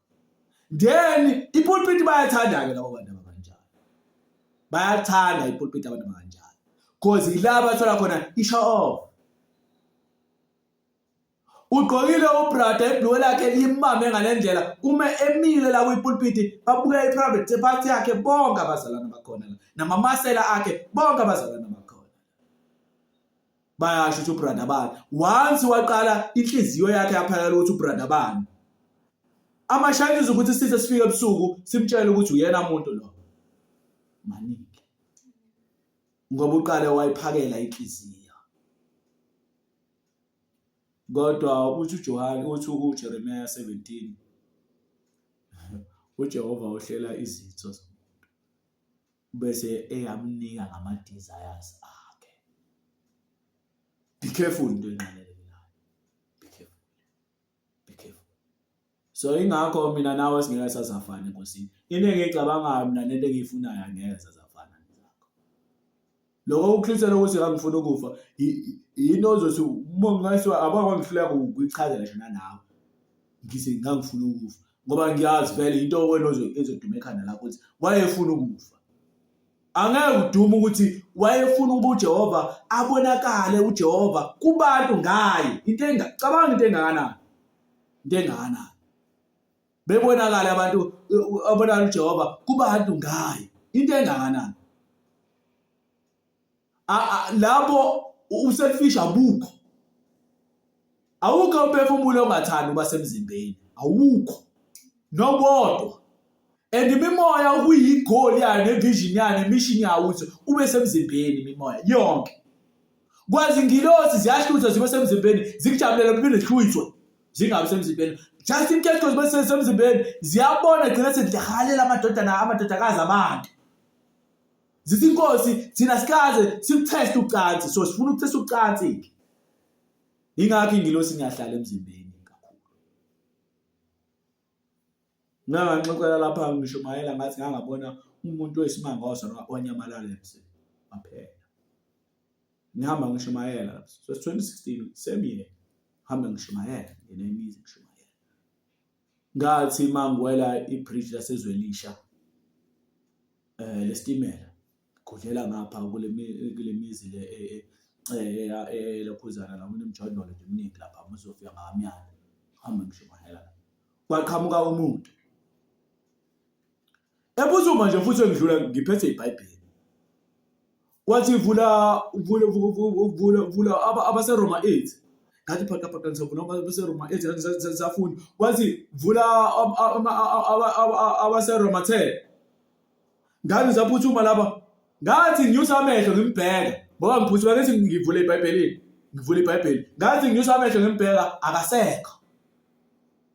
Ngathi manje ufunda uChapter 10 wathi wathi bedlula wathi ngenzani wedlula wathi ngenzani la ngathi hayi ngihamba ngingena imizi wathi phuthuma abaseRoma 8 ngathi ngiphuthuma abaseRoma 8 wathi phuthuma abaseRoma 10 angikufundelanga abaRoman 8 ngoba ngangisaphuthuma ngisavula iBhayibheli lapho wathi Roma 10 ngathi ngisavula uRoma 10 ngathi ngifika uRoma 10 ngisazivusa amehlo uba ngimfundele akasekho. Ngathi uma ngifunda uRoma 10 nathi bheka ubuhle bezinyawo zomuntu oshumayela ivangeli omemezela izindaba ezinhle ezintabeni bose ngihlanganisa noIsaya. Ngavesana ngani injabulo engayazi ngathi angiqhubekanga ngathi angabuyela endlini ngafike ngakhuleka. Wathi umfowethu, hawu, washeshe wabuya. Ngathi sengibone into eyisimanga, angazi noma uzayikholwa le. Kodwa ngabona umuntu nje onjengawe Dlamini, onjengawe, kodwa wawumuntu wesilisa onjengawe. Eyidlulela nje. So izingilosi ziyafika enyameni zibe ngabantu, kodwa azihlala isikhashana, ayihlali isikhathi eside. Just in case ukuze zingathesti lokho ezingakaze zikuzwe, ngoba into engakaze izwe ingilosi ukuthandana nomuntu ayikwazi ukuzwa. Ingilosi ayivunyelwe ukuthandana nomuntu, ayivunyelwe unless uma yehliswa ezulwini. Mayehliswa ezulwini iba umuntu ke. Ingakho kunehlabelelo sisiwe inkosi yavela ezulwini. Inkosi yavela ezulwini iniyabango ngumuntu ebantwini yafela thina bonindini emqamulezweni. Majina ukuba yafika yiyona. Yayizona. Babezo wazi uhlala naye abantu. So nayizwa into ezama ukuthi. So ungezwa umuntu ethi ngihlala nengilosi islowishile standard sayo ngale ndlela. And futhi uma ehlala nayo umbuzo ukuthi ke uhlala nayo 24/7. Then you will understand le nto ngisho. Kodwa ngoba abanye abantu bakumonela ngikhuluma bayizengane ngeke abaze bayizwe. Kufanele ungayizwa ngoba uyixaki vele. Awuxaki nje. Kumnandi ukulalela nje kukhulunywa. Funa khona ususulethe inyama yakho ngoba umphefumulo wakho usukuhlulile. Wathi hambe enkonzweni wase uyaya khona. Ngoba umphefumulo wakho usuhlule inyama yakho. Kodwa inyama yakho ikanhliziyo ngizi. Umuntu mekhuluma uzwi uyamuzwa kodwa angifuni umuzwa. Naye ke indaba amapatriarch asefundeke la sekuchapter 20. Numeri chapter 20.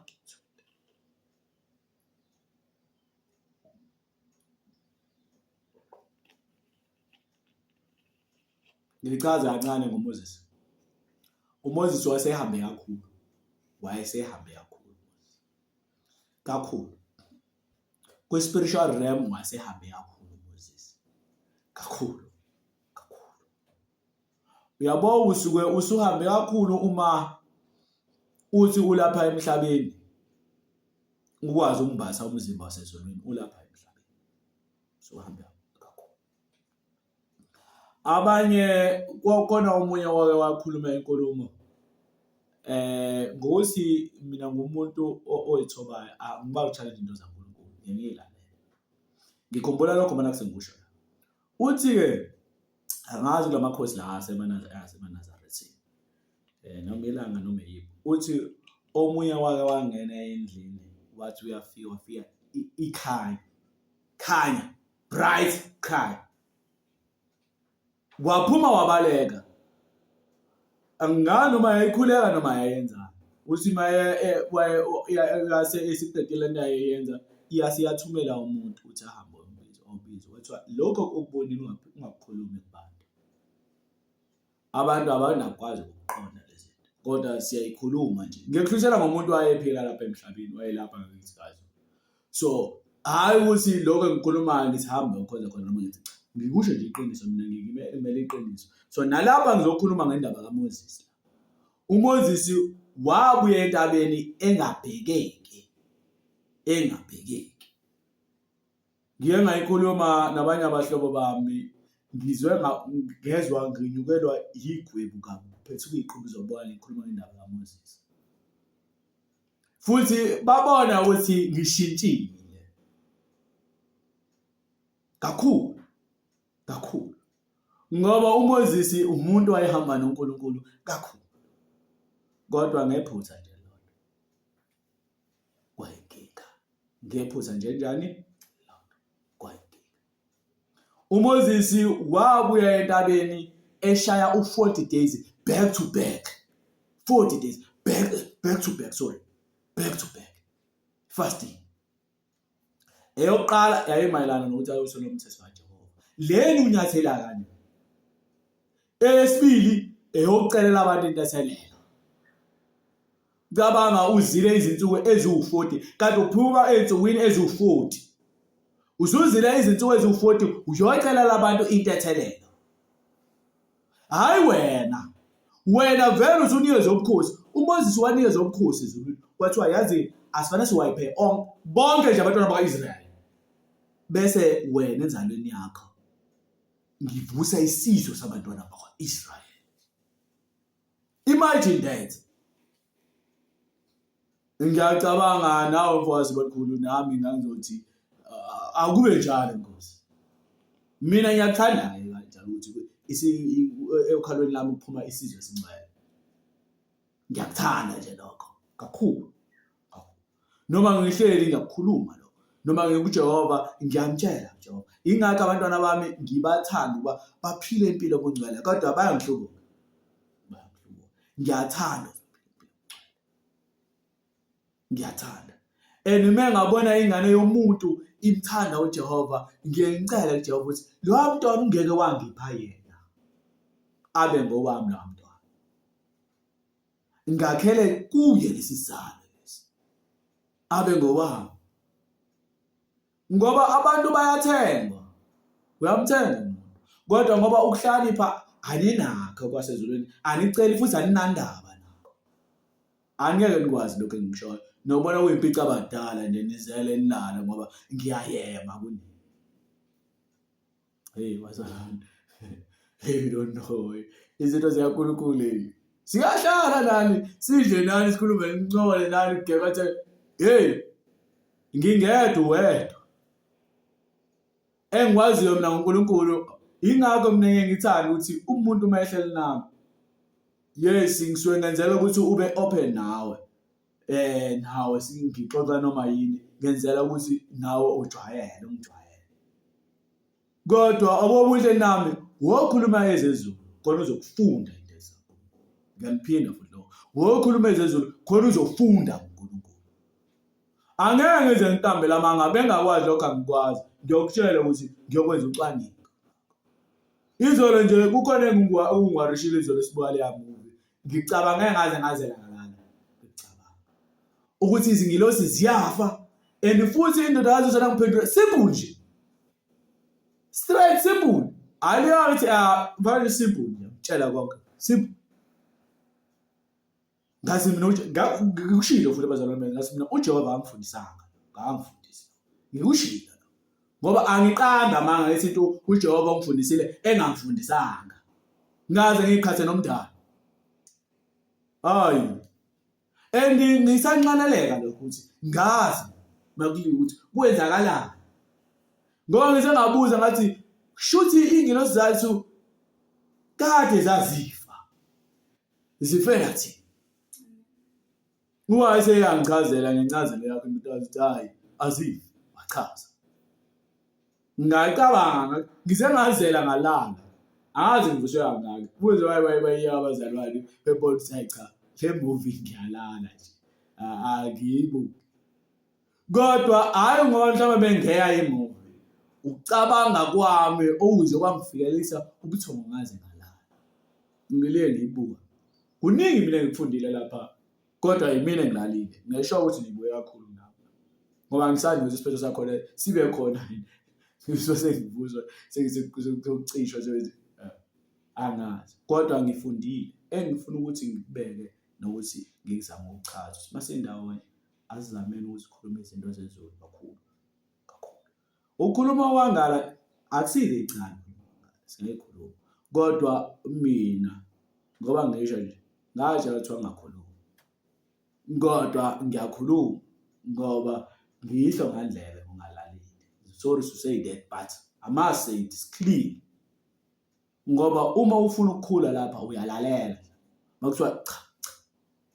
Ngakhuluma ngomuntu wayenikela indlebe yakhe. Akhombona ngikhuluma khona umuntu wayenikela indlebe yakhe. Indlebe yakhe ayihlezi ivaliwe. Ngisho noma ukhuluma naye insanda sakhe silaye endlebeni ulalela ngeyodwa. Kwenza into awabothiwa kwakuyimanje namakhozo ayinga-answer ngendlela eyodwa. Omanje mhlala nomuntu ebambe kanje indlela. uma ededela ngoba nake izwi laNkulunkulu likhuluma lapho yena mayekhuluma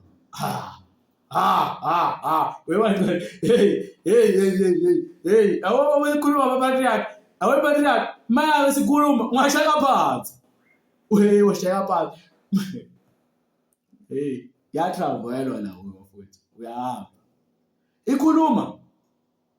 ikhuluma indaba kaNkulunkulu wena uyeya muhle njalo ungashaya phansi isihlalo sakho uyeya ikhuluma without ukuthi isho ukuthi le nkulumo ikhuluma engikhuluma uyayeya uyeya ukushaya phansi uzela ushaya phansi uyisukumele wena ukubonakala uphakamisa isandla uvume isono sakho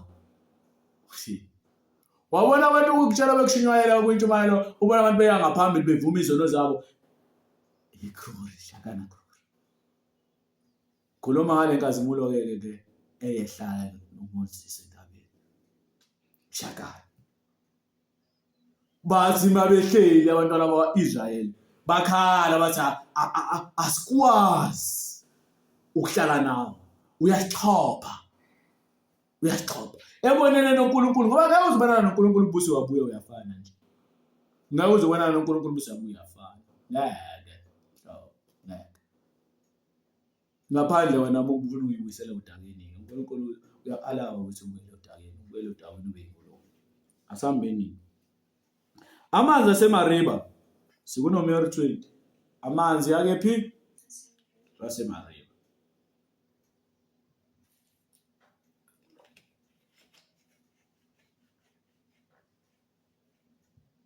Wakungekho manzi lapho kuyo inhlangano babahlanganyela uMose noAaron verse 3 abantu balwa noMose bakhuluma bathi sengathi ngasafa ekufeni kwabafowethu phambi kukaJehova niletheleni ibandla likaJehova kuleli hlane ukuze sifele lapha thina nezinkomo zethu na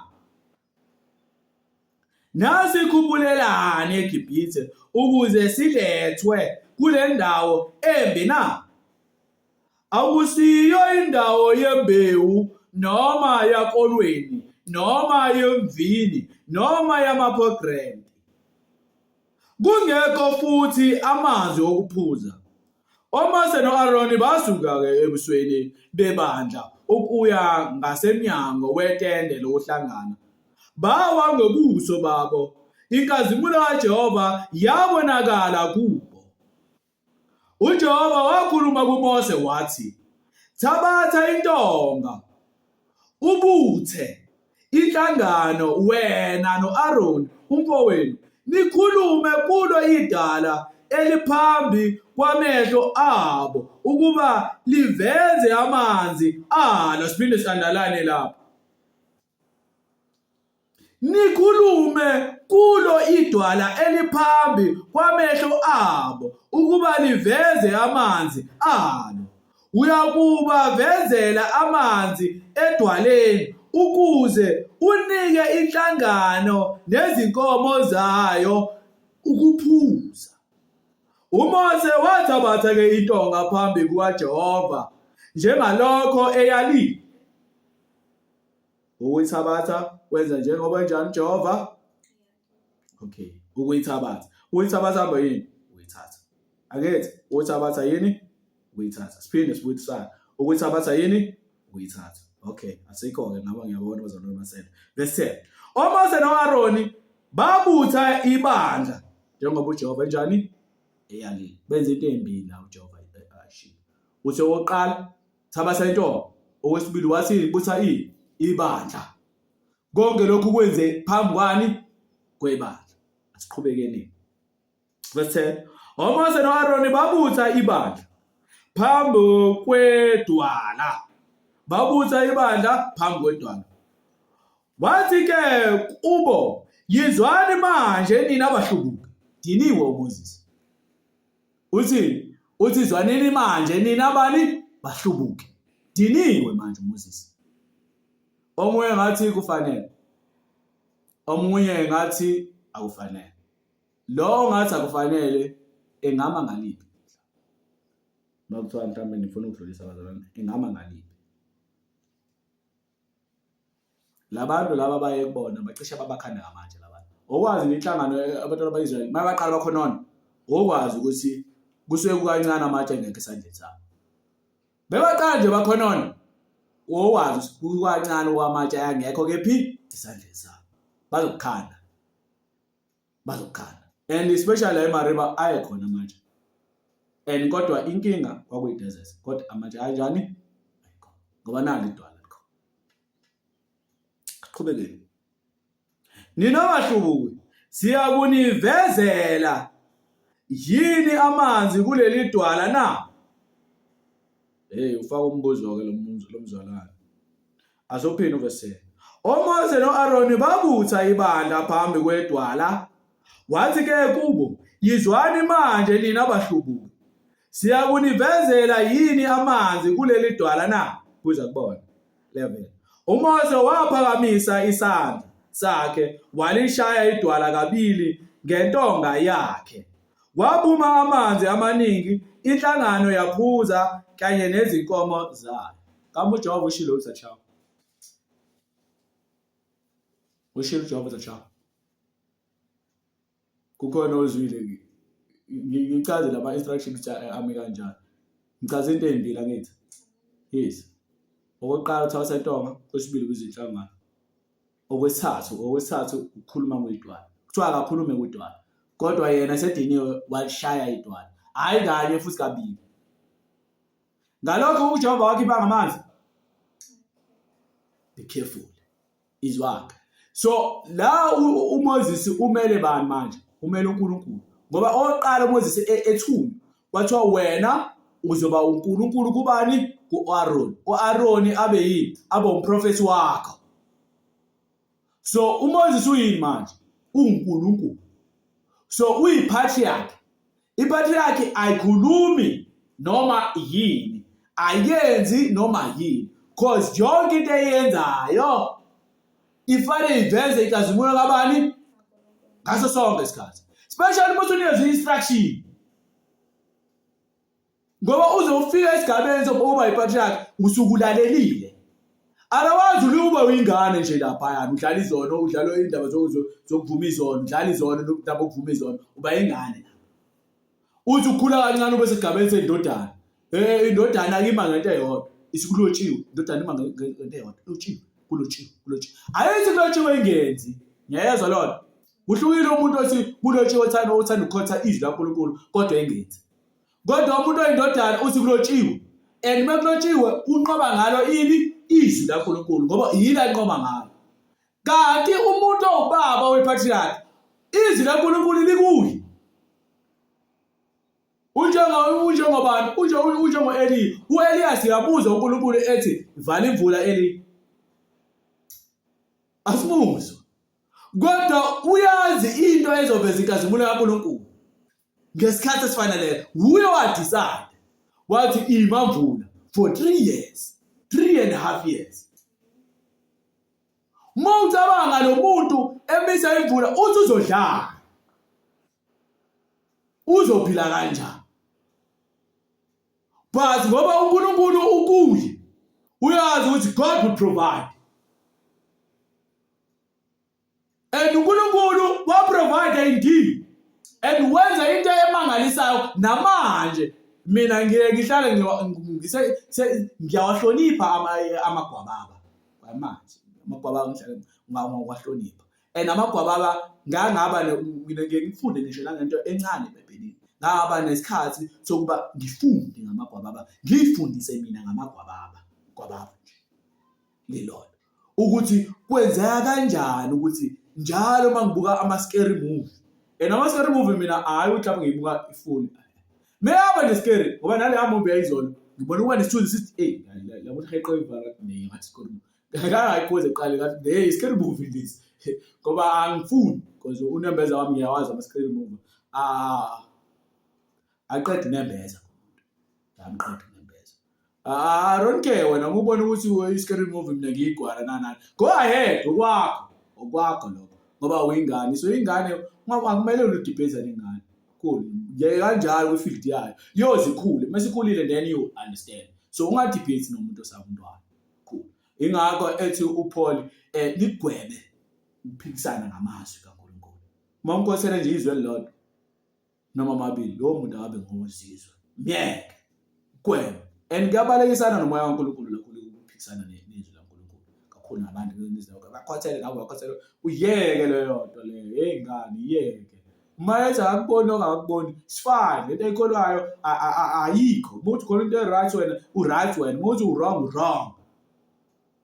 Kodwa uma ufuna uNkulunkulu uzokufundisa. Mina lokho ngikushoyo uma ufuna uNkulunkulu uzokufundisa. Ninedemoni nelikhona la AI. Ungalibuza idemoni AI uyibuze ngama-scary movie. Ngizokutshela. Ngiyakutshela ngoba phela anifuna ukuzwa ongcwela kithi. Nizolalela idemoni. Hamba ubuze AI. Ukhona AI ngisho na ku WhatsApp. Uyaklikha lapho AI ukhulume nayo AI umbuze ukuthi ngabe ku right yini ukubuka ama-scary movie. Uzokutshela AI. Ngiyazi honest. Abantu abama-satanist ba honest. Bayakutshela ngoba nabo abafihlele. Bayafihlela bengakajoyini kodwa sebejoyinile abafihlele. Bayatshela ukuthi wena uyalapha so. And futhi la siningi. Basebenze bengaholi bebethanda. Bekuthanda bengaholela. Mase beyabuza bashawa. Qhubekile. So la uJehova uyakwazi ukuthi umuntu oyipatriarch amkhave ngayo ngendlela. So la ukube awaphumanga amanzi babezothina abantu. Ukube awaphumanga amanzi babezothina abantu. Bazathi akekho uNkulunkulu umuntu. Uyasikhohlisa. Akekho uNkulunkulu umuntu. Yethi ifu likaNkulunkulu nali likhona. Awudala ingekho Dlamini. Labantu yazi babehamba bebuke phezulu kuNkulunkulu. Akufani naso ukubona thina sifuye besifuna inyanga. Njoba ubuka inyanga. Babethi hayi nangu la phezulu. Bayahamba nangu la. Bahamba noNkulunkulu. Udla kubona. Hayi ukuthi akekho. Bakhonona nje benze yonke into uNkulunkulu unabo. Ngoba babediniwe nje uMose noAaron betendeni lapha uNkulunkulu wehla inkazi uNkulunkulu bayibona nayi yehlile ishakana. Bayibona. Because bayazi mengafika lokhuze inkazi uNkulunkulu ancane ube emnyama nje ifu lezimbongo. Livale itende lokuhlangana lonke ube emnyama. Akhuluma uJehova kushaya imbani khona. Baphakathi uMoses. Then bayazi sefikile. Qhubeka. Sikuverse 1 manje, sikuverse 12. uJehova wathi kuMose nakuAaron, njengokuba anikholwanga yimi ukungingcwelisa emehlweni abantwana bakwa-Israyeli, ngalokho ke aniyukungena alungenisa leli bandla ezweni engibanika lona. Lokhu kwaba ngamanzi aseMariba ngokuba abantwana bakwa-Israyeli balwa noJehova wabangcwelisa kubo. Babekhonona. So babengale noMoses, babela nobani? So uMoses yena wadinga. So uma uyikholwa umuntu osuke ngale nawe usukela nobani? So wena ungadinga. Into eyamkhatha ke uMoses. Cabanga into esehambe kangaka nje. Enze izibonakaliso nezimangaliso kangaka. And kumina kungifikele ngifunda bangifikela ngokuthi uMoses wakamukela futhi kahle kakhulu. Aka-actanga kahle kakhulu nje wakamukela nje kahle. Futhi ekwamukeleleni kwakhe kahle wayekhuluma wabusisa uJoshua kahle nje. Wayeseyamukela lokho ukuthi ngeke aze angena. Be careful. Kodwa omunye umuntu wayezothi uNkulunkulu akekho fair omunye ngoba akakwazi izigaba nezifungo esizenzayo. Akazi. Uma umntwana ukhuluma noma yini, mina ngeke ngibuke lapha ku Facebook abantu bethi bedefenda bethi usathane kwangakabulala abantu eBhayibhelini, uNkulunkulu ubulala abantu kangaka eBhayibhelini. Ubani ucabanga wrong phakathi kwaNkulunkulu noSathane mayibulala uNkulunkulu abantu abangaka eBhayibhelini? They don't know. Abazi. Ngeke uNkulunkulu akubulala ungafungile. Ngiyaphinda. uNkulunkulu ngeke akubulala unjani? uMoses yazi wayezoba ipatriarch kanjani. Wayengeke aze akubona. Wayengeke aze akubona. Wayezophila nje, aphile. Aze asho yena athi hayi senganelisekile. Ngoba nakukhona 120 wakusho lokho kwazi usenjani? Usenanisekile. Washo uthi nje akusakwazi ukungena nokuphuma phakathi kwenu. So uJehova makanivusele umuntu ozohamba phambi kwenu ukuba angenise kulelizwe nilihle. Kwase khonjwa uJoshua. Wathi sengimdala wena 120 semdala. Wathi mayesehla eqeda ukwehla etabeni wabuya eqeda ukugcoba uJoshua wahlala izinsukwana wase eyahamba ke. Bamlilela abantu bengicabanga bamlilela 30 days bengaphosisi. Bemlilela besilile bekhalela uMoses kakhulu izinto eziningi nje ingwaleka singathintwa belilela abantu. uMoses wayemkhulu uMoses. Ingakho uMoses la emhlabeni umuntu umeke ahamba angiphili la emhlabeni umuntu omehamba wafika kwilevel kaMoses uMoses bayabuya noEliya wafika kwilevel yoEliya bayabuya. Ingakho babuya bezoqinisa uJesu because wayehambile. Yazi abonje la kule ndawo ngangayixoxa le bathi mina yabo ngaze kuthiwa uyatravela kule ndawo. Uyatravela kweza kamoya uyakhula.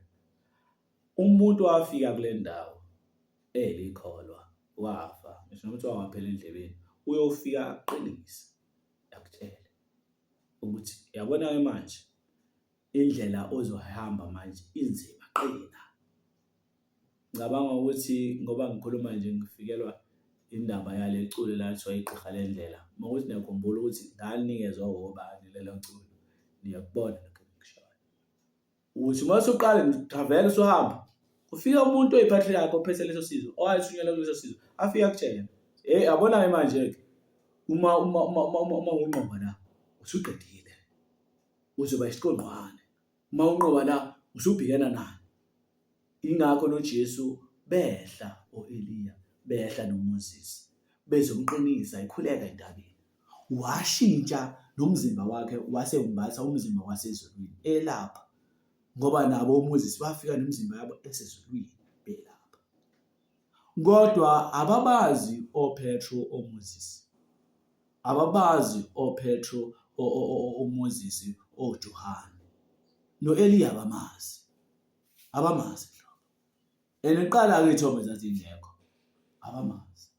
Kodwa deep down bazi ukuthi uEliya lo nobani noMoses lo. Ngale imusa yengane inkosi yami ngihawukele la iningi into ezigejayo. Asizame ukukhula ukukhula ukuthi senzintanda kakhulu niyezwa. Asizame ukukhula. Bazi deep down. Moses lo. Baze bacela ubaba bakhele itende. Futhi uzubona ngoba lento yokubona umzimba wasezulwini kumuntu kuyimfihlo. Bathini uJesu vakwalokho? Asho ukuthi ngatshela imuntu. Abatshela lokho. Wasingatshela umuntu ngalokho enibonile. Kuyimfihlo ukubona umuntu osemzimbeni wakamoya. Kuyimfihlo. Omunye wake baningi abazalwane umuntu uthi ngingakubona ushumayela nani. Ngathi mina omunye ngomtshela athi mina unenhlahla ukuthi ungibonile inhlahla enkulu. Unenhlahla. Ngoba ungibonile ungayilahla inhlahla yakho. Kuphi manje? Manje ngathi mina usuya-understand lento yangihlezi ngikhuluma ngathi mina uyofa lapha ungishiye lapha. Kodwa uthi ungale kwethuna ufike ngibani. Abanye abayothi mawuphuma umoya wabo ngoba ngumkhokheli womphefumulo wabo. Isho njalo incwadi yamaHebheru 10 naye impela. ngoba ngimkhokhele umphefumulo yabo. Abanye bathi bephuma yimi engibabe ngibahlanganeza, ngibayise la ekade ngibaholela khona. Yingakho ongathi mangiphupha omunye umfundisi umeba ekhala ethi angazi abantu ngibahole lapha, nokuthi futhi abantu uma befa bazi uma ngifa mina ngizoya yini. Kodwa ninomholi enimthanda kakhulu, enilalela yonke into ayishoyo. Noma ekhuluma insambatheka niyayilalela. Hayi, umfundisi wethu nje thina wasitshela ukuthi. Kodwa anazi umholelaphi. Anazi. Ngempefumulo yenu akaniqoqi, akanitsheli ngani ukuthi uma uphuma emzimbeni kuzokwenzakalani ngale nakwethu. Uliye nje ekutshela ukuthi wozolanda izinto zakho. Just sow a seed, plant a seed. Niye nani nifaka okweshumi, nifaka nikhipha iminikelo edonation. Ngoba idla nje vela kanaqala ngoba le minikelo yenu akusiyo iminikelo oqala. Umnikelo uma ukhipha ungakhulumile nje awukho lo mnikelo. Awukho. Sengikhuluma ke ngeBhayibheli, awukho lo mnikelo. Wonke umnikelo omkhulu uma ukhipha uyakhuluma nje. Uwe phansi ngedolo uthi inkosi ngicela lokho.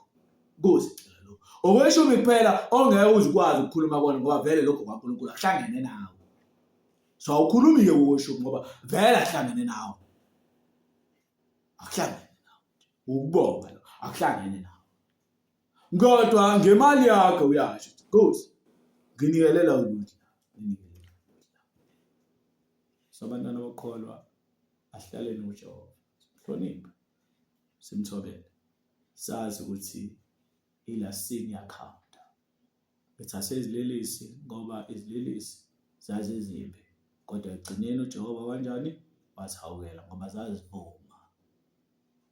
Kanjalo ngathatha uHezekiya obaluleke kakhulu. Owachazela wathi angeke sawathwala amacala kaBaba oyisibethu nokhokho bethu.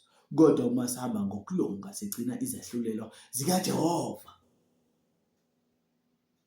Waphinda futhi uJehova wasitshela wathi kukona edini.